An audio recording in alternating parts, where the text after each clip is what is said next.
the game segment today. So, with that, ladies and gentlemen, welcome to our first game today. Welcome to Category Challenge! There's a Category Challenge.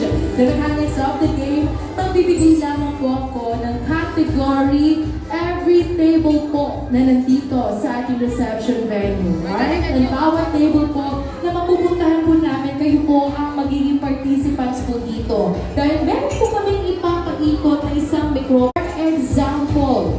Okay, kailangan nyo magbigay ng example. Kaya sa pagkakataong ito, you have to be best tonight. Okay, mabilisan po sa pagpapaikot ng ating mic, and then kailangan pong bawal maulit ang sagot ng katabi. Ulitin ko lamang po, bawal lamang maulit ang example na nabigay na po dahil kapag inulit po natin, kapag inattempt po natin na ibigay ulit yung example po na yon, automatic kayo po ang magiging out sa ating game. Pero kung sino po ang matitirang matibay, the last one standing is the one na makaka-receive po ng cash prize today. Ayun. Parang walang nag-react ako. Parang sinabing cash ay cash. O, parang mabigatin ata yung mga bisita. Sige, ulitin ko. Sino po ang gustong makapag-uwi ng cash today? Ayun na.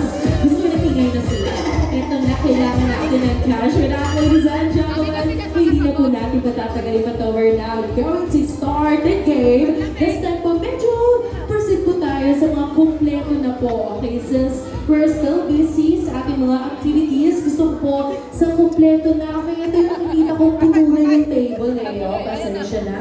Kayo agad na nakita ko pong kumpleto na. At talagang wala akong absent. So we have here the table number 5.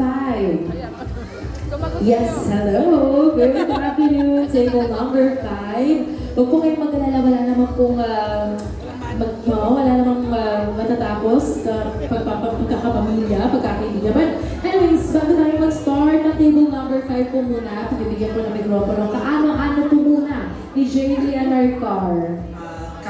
Cousin. Okay, from the side of the bride. Ang mga kamag-anak po ba ni Ma'am Arcar ay mostly taga dito lang ba sa Quezon City or meron pang galing ngayon sa malayong lugar po?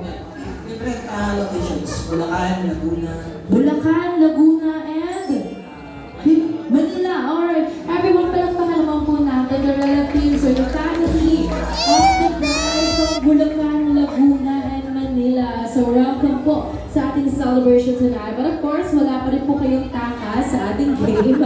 Kayo pa rin po ang participant dito. Hindi pa rin po